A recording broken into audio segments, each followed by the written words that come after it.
because school's almost out, isn't it? Please give Daniel a big round of applause for that great introduction.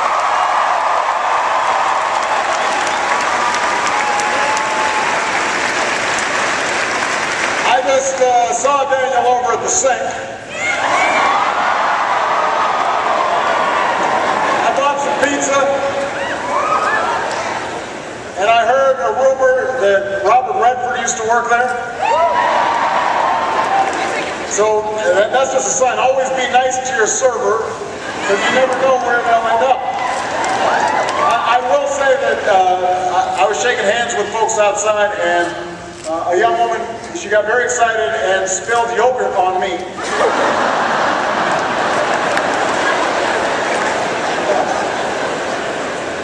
More hazardously, she spilled yogurt on the Secret Service, which the agent just stood there, just looking at me. I want to thank the Chancellor of UC Boulder, Phil DiStefano. Give him a big round of applause for having me here.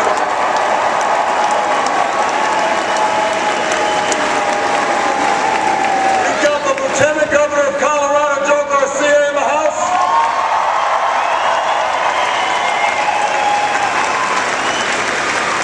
And I want to thank you for being indoors when it is gorgeous outside.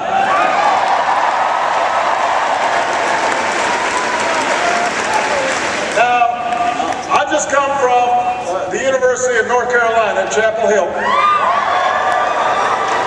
I was talking to another good-looking group of students. Jimmy Fallon and I taped his show there tonight. Make sure to tune in. But we saved the primetime event for Boulder.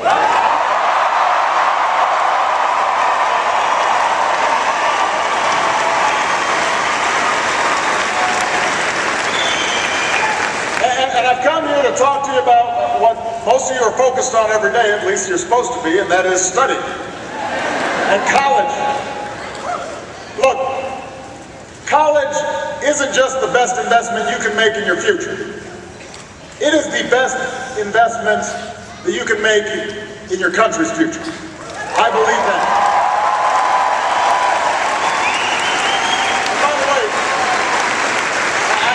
I just want to say, all of you who have seats, feel free to sit down, because it's hot in here and I don't want folks dropping off. There you go. Make yourself comfortable. Take a load off.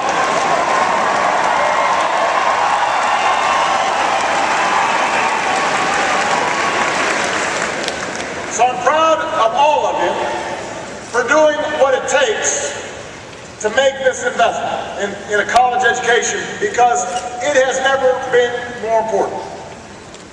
In today's economy, there's no greater predictor of individual success than a good education. Right now, the unemployment rate for Americans with a college degree or more is about half the national average. Their incomes are twice as high as those who don't have a high school diploma. Higher education, whether it's a 4-year college or 2 years at a community college, it's the clearest path we've got to the middle class.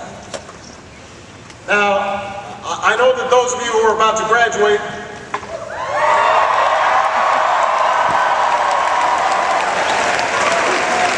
are pretty cheerful about that, huh? I know that those of you who are about to graduate sometimes are wondering what's in store for your future. Because not even 4 years ago, just as the global economy was about to enter into free fall, you were still trying to find your way around campus. And today our economy is recovering, but it's not yet fully recovered from the worst financial crisis and economic crisis that we've experienced since the Great Depression. Our businesses have added more than 4 million jobs over the past 2 years.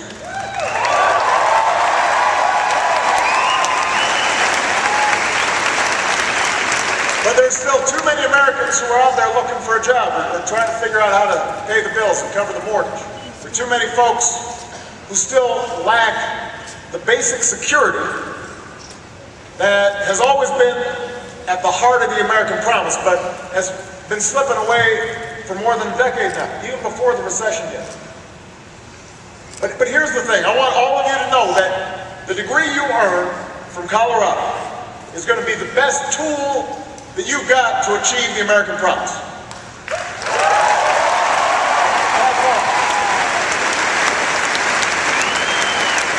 That basic idea that if you work hard, no matter where you come from, no matter what you look like, no matter what the circumstances of your birth, if you work hard, you can do well enough to raise a family and own a home, send your own kids to college, put a little bit away for retirement. That idea that each generation has a little more opportunity than the last. I can tell you that now as a parent. And when I look at Malia and Sasha, sometimes I coach Sasha's basketball games, and if she scores a basket, I am so excited compared to when I used to score a basket. It's the hope that all your parents have for you. That your own kids will surpass you, that they're going to be able to shine as bright as they can imagine. And that's the dream that your parents have for you. And keeping that promise alive, that's the defining issue of our time.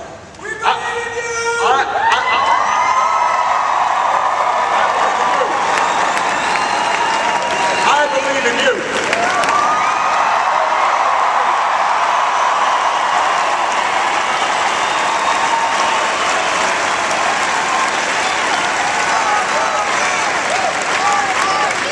And I don't want this to be a country where a shrinking number of Americans are doing really, really well, while a growing number is struggling to get by.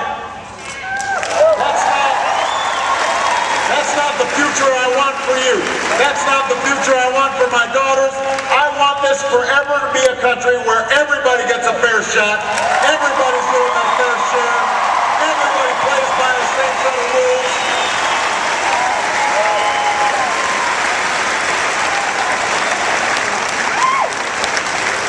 That's the America I know. That's the America I love.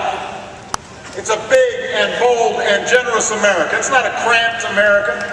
It's not an America that says set your sights lower. And that's the America that's within our reach.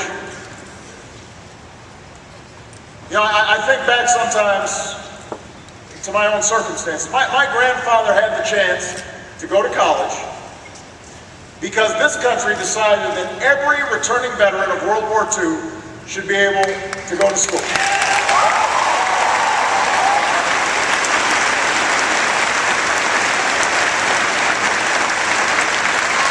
And then my mother was able to raise 2 kids by herself while she was going to school because she was able to get grants and work her way through school.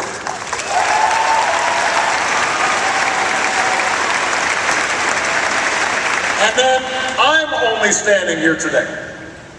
And Michelle is only where she is today because scholarships and student loans gave us a shot at a great education. We didn't come from well-to-do backgrounds. We didn't have famous families. But it wasn't just that we worked hard, it was also that somebody made an investment in us. That's what America did for us.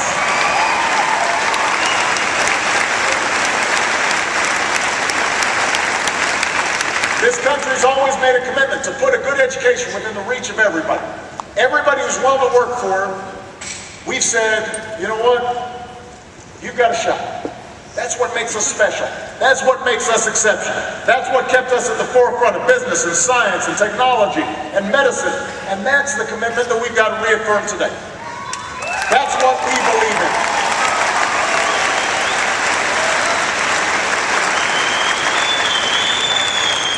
But I don't need to tell all of you that it's gotten harder. Since most of you were born, tuition and fees at American colleges have more than doubled.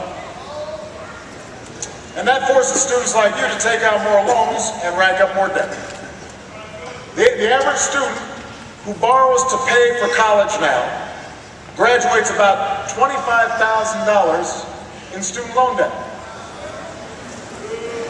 Not good. Americans now owe more on their student loans than they do on their credit cards. And living with that kind of debt means some pretty tough choices when you're first starting out. It means putting off buying your first house.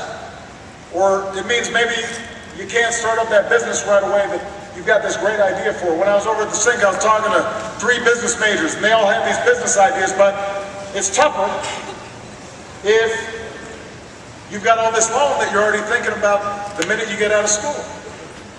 Maybe you've got to start a family a little bit later. It takes you a longer time to save for retirement. And when a big chunk of every paycheck goes towards loan debt, that's not just tough on you, it's not just tough on your families, it's painful for the whole economy, because that's money that could be going into the economy and could be going into new businesses and could be helping businesses grow. And I want to point out, listen, I know about this firsthand. Michelle and I, we know about this firsthand. This is not something I read in a briefing book. This is not some abstract idea for us. We've been in your shoes. When we graduated from college and law school, we had a mountain of debt, both of us. That means when we got married, we got poorer together. You know, we added our assets together and they were zero. And then we added our liabilities together and they were a lot. We paid more for our student loans than we paid for our mortgage each month when we first bought our small condo in Chicago. And we were lucky to land good jobs with a steady income, but we only finished paying off our student loans about 8 years ago. Think about that. I'm the President of the United States.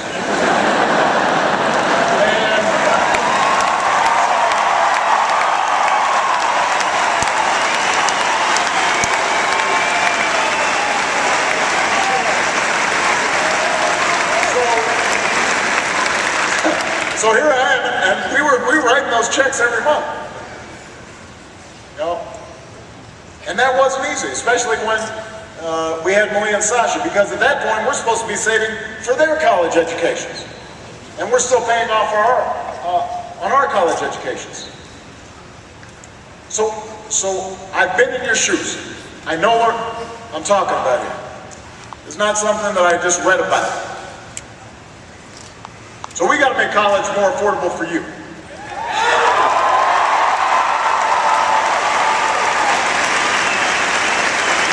We cannot price the middle class out of a college education.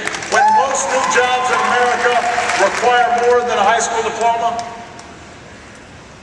higher education, whether at a 4-year college, at a 2-year program, it can't be a luxury. It's an economic imperative for every family in America. And every family in America should be able to afford it.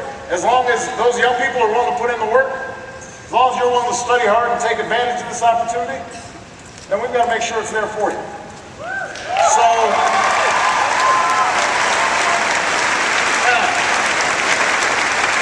now I'm going to be asking for your help, but let me tell you what I've already done on this issue, Colorado, because I think it's important to know that we haven't just been talking the talk. We've been walking the walk to try to help make college more affordable. Before I took office, we had a student loan system where tens of billions of taxpayer dollars were going to subsidize banks in the student loan program instead of going to students. So we changed it. We cut out the middleman. We said, why do we need the banks? They're not taking a risk. These are federally guaranteed loans. Let's give the money directly to students. And